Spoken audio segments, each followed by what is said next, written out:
द्वारिका में पहुंची करे द्वारिकाधीश थिया।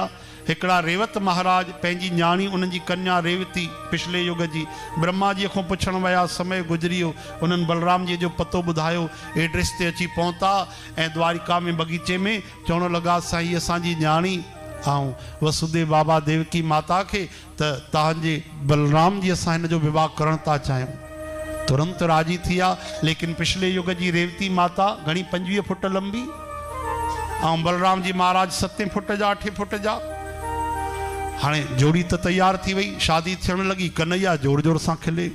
बलराम जी चवन, कन्हैया तू हंस काय को रहे, भैया आपके शादी की खुशी में हंस रहे हूँ। वरी खिले, कन्हैया सच बता, तू बड़ो छलिया है, का बात भाई? भैया मैं हंस रहे, गलत मत मानना भैया, मां तो इन कर तो खिला कि तव्हांजी जोड़ी एडी बढ़िया है कि भाभी जड़ी भी ॾिसंदी तव्हांखे अखियूं हेठि करे ॾिसंदी।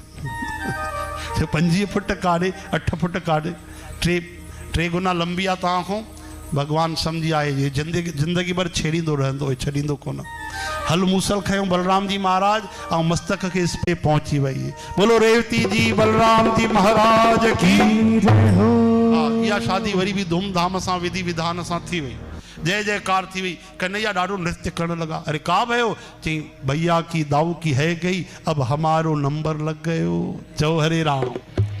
दाऊ जी तव्हांजी त हिकिड़ी थी, असांजी घड़ियूं थियूं थियनि, ॾिसजो। चओ हरे कृष्ण।